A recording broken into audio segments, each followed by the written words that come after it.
Imagine if everything we know about the Bible was masked, hiding something much deeper. What if, instead of talking about a single supreme God, the Bible was actually about powerful entities called Elohim? These mysterious beings, mentioned in ancient texts, are perhaps not divine figures in the sense we know, but rather a plural force that for millennia could have been influencing and shaping the destiny of humanity. From the earliest records, people believed that the Bible was a book about faith, love, and the creation of the world by an omnipotent God. But what if reality was more complex? What if these Elohim were a collective of beings with their own intentions, manipulating human stories and events according to their goals? What's more, what would happen if this secret had been deliberately kept hidden, creating a narrative that covered up dark truths? This is the question that many scholars today are beginning to explore, casting doubt on the beliefs that underpinned the faith of millions. After all, the Bible may have been, from the beginning, a story of control and power, quite different from the image we have learned to venerate. One of the great historical mistakes begins with the translation of the word Elohim. For many, this word evokes the idea of a single all-powerful God, the creator of the universe. However, when we look at ancient Hebrew, the reality is surprisingly different. Elohim is a plural term, which refers to powerful beings or gods, suggesting a set of entities, not just one. The question that arises is, why was this plurality deliberately translated as a singular God? The impact of this translation is immense, shaping the way generations have seen the divine and its relationship with humanity. But the error doesn't stop there. Another important term is Yahweh, traditionally understood as the name of the God of the Old Testament. Many believe that Yahweh represents the God of Israel, but in ancient Hebrew this name may not have had an absolute divine meaning. In some interpretations, Yahweh could be the title of one of the Elohim, a powerful being among others, with a specific role in the biblical narratives, but not a unique and exclusive entity. This view drastically alters the understanding of who or what really acted in the story told in the scriptures. These translations were made in times of political and religious transition, where the search for ideological control was intense. Around the 4th century, Constantine, Roman emperor, took Christianity as his official religion, and, to strengthen his empire, he needed a unified belief, a single God who would centralize the people's worship. The singular translation of Elohim and Yahweh was not an innocent error, but a strategic choice. By simplifying the divine to a single God, the complexity of original beliefs was eliminated, creating a more controllable narrative and a more stable faith system. As a result, the concept of Elohim as a group of powerful beings was hidden under layers of translation, and the original meaning of the text was lost. Today, this error seems somewhat innocent, but in reality, it was fundamental to the creation of a monotheistic faith that does not necessarily represent the ancient Hebrew vision. Many scholars point out that the unique interpretation of the terms Elohim and Yahweh built the basis for Christianity as we know it. However, this construction distanced believers from hidden truths that perhaps should never have been revealed. Emperor Constantine marked a decisive turning point for Christianity and its spread. Before his reign, Christianity was a persecuted belief, where the faithful worshipped a single God in secret, away from the sight of Roman authorities. However, upon recognizing the unifying power that this religion could have over the empire, Constantine saw an opportunity. In the year 325, he convened the Council of Nicaea, the first in a series of councils that would define the foundations of the Christian faith. At this council, the image of a single and omnipotent God was consolidated, and any reference that could suggest a plurality of deities, such as the Elohim, was carefully left aside. Constantine needed a belief system that solidified his authority, and a monotheistic God was the perfect piece to centralize that faith and, consequently, power. By eliminating the idea of multiple gods or powerful beings, he ensured that Christianity could become a cohesive force, capable of uniting people of different backgrounds under one divine banner. Have you ever imagined if this entire intriguing story wasn't just a theory, but a truth buried over the centuries? If you also feel that there is something hidden, an aspect of faith that has perhaps been obscured, know that this mystery may be closer to being unraveled. In the forbidden name of Jesus, you will find revelations that have been carefully kept from our reach. And today, this lost wisdom is at your disposal. Take the first step towards understanding what you may never want us to know. This material is available right there, in the first pinned comment. This was not just a spiritual issue, but a well-calculated political move. Constantine understood that, with a single god, ideological control became much easier to maintain. Belief in an indivisible supreme being reduced the possibility of religious fragmentation and, therefore, social instability.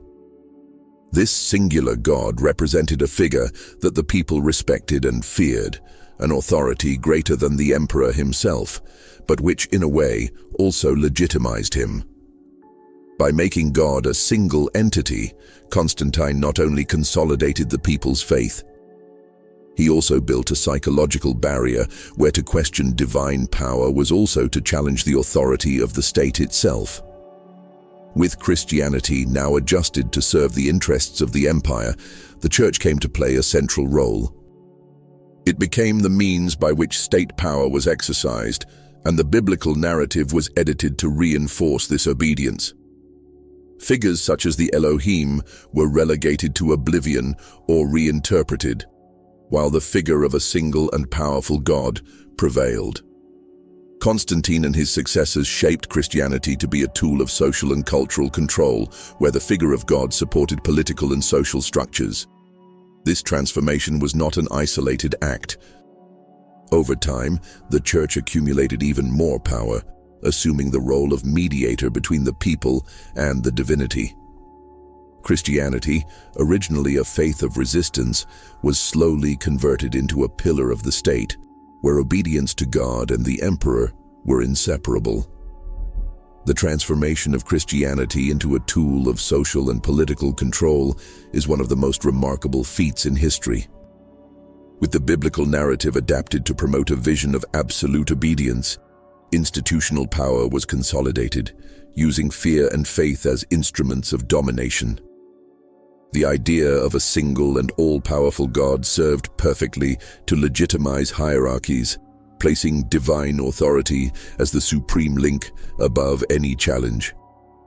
Instead of a text that promoted personal discovery and reflection, the Bible became a manual of conduct, where submission and loyalty to church and state were exalted values. Religious manipulation had deep roots. Religious leaders reinterpreted biblical passages to shape the behavior of the masses, emphasizing the importance of following commandments and respecting authority figures.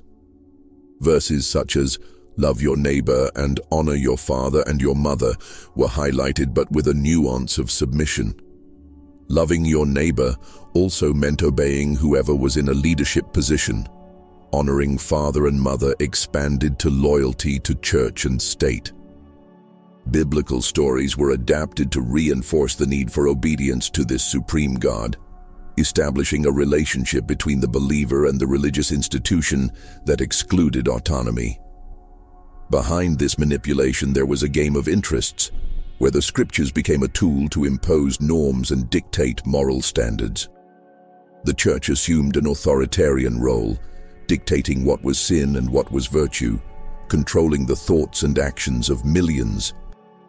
Those who dared to question this narrative, such as heretics and dissidents, were considered enemies of God and therefore threats to the social order.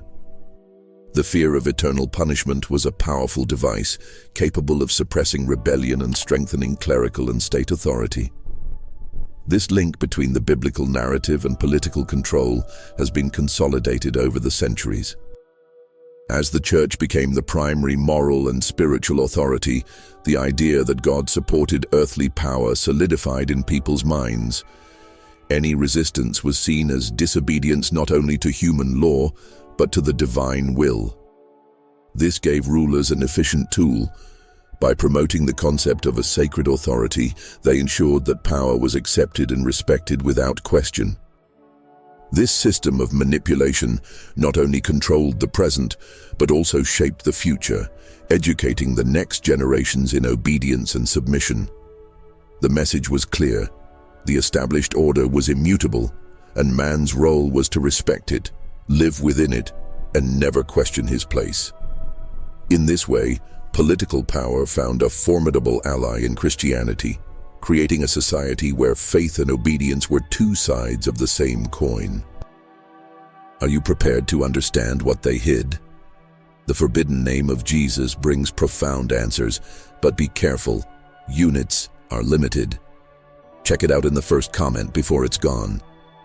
The connection between the Elohim of the Bible and the Anunnaki of Sumerian mythology raises intriguing questions about the origin and purpose of these mysterious beings.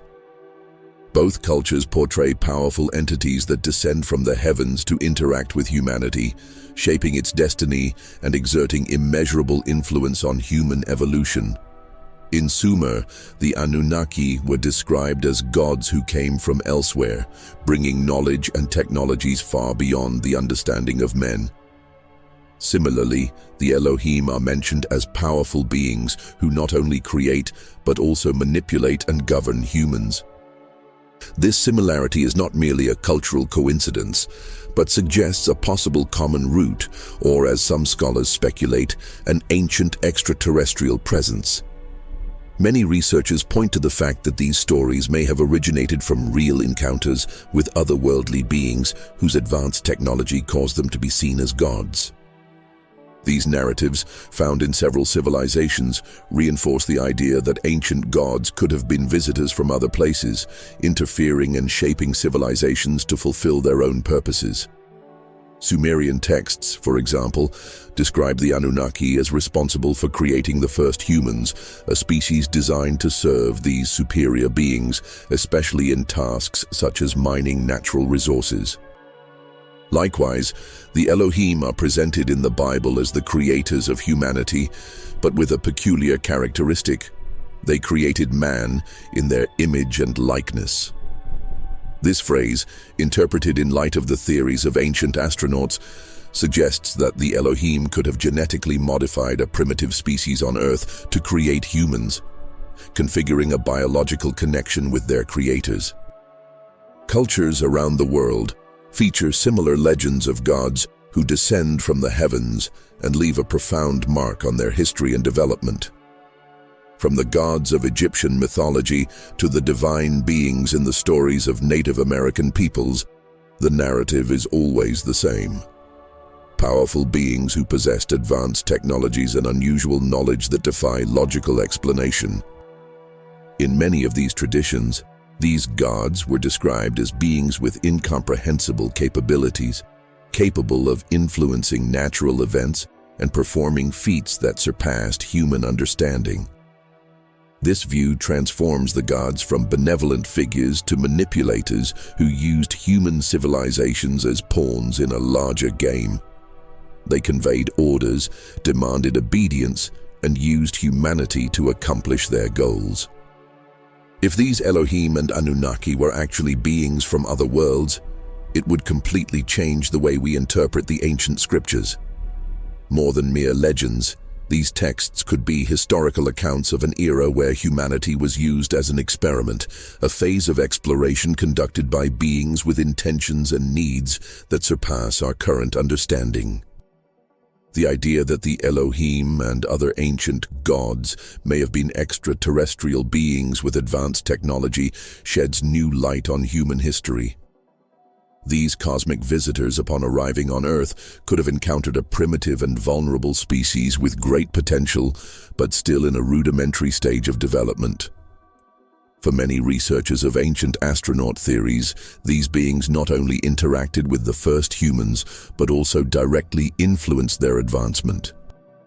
By using their superior knowledge, they would have been able to accelerate human progress by introducing ideas and technologies that were far beyond the capabilities of that time. Let's see, for example, the creation of human beings in the image and likeness of the Elohim, mentioned in Genesis. This expression may have genetic implications, indicating that these beings not only observed humanity, but genetically modified it. This act of genetic manipulation would have created a species capable of serving and interacting with its own interests. This idea resonates with Sumerian mythology, where the Anunnaki, who supposedly genetically altered humans to use them in labor activities, are described in a similar way. The suggested genetic connection raises the hypothesis that, through direct intervention, the Elohim would have introduced advances in human intellect, transforming hunter-gatherers into builders of civilizations. Another intriguing aspect is the advanced knowledge that seems to emerge in ancient cultures without logical explanation. The development of astronomy, mathematics, and advanced architecture in civilizations such as Egypt, Mesopotamia, and the Americas challenges the human capabilities of the time. These people built monuments precisely aligned with the stars, such as the pyramids and megalithic temples, and had an understanding of the cosmos that would only be possible with advanced tools. This apparent knowledge injection could have been offered by these extraterrestrial visitors, allowing entire civilizations to quickly flourish. An ancient secret is within your reach. There are few copies of the forbidden name of Jesus left. Access this eye-opening truth while it's still available in the first pinned comment. The Tower of Babel, for example, described in the Bible, tells a story that suggests a human attempt to reach the heavens, frustrated by the intervention of the Elohim. The reaction of these beings could indicate that they were imposing limits on humanity, restricting access to complete knowledge, keeping humans in a subordinate position. This hypothesis leads us to believe that the Elohim did not want humanity to become independent or become equal to them, but preferred to keep it as a civilization under control. So, when considering that the Elohim were aliens with technology beyond human understanding, the story changes completely. They could have guided humanity, not out of benevolence, but to ensure that development followed a path advantageous to their own interests.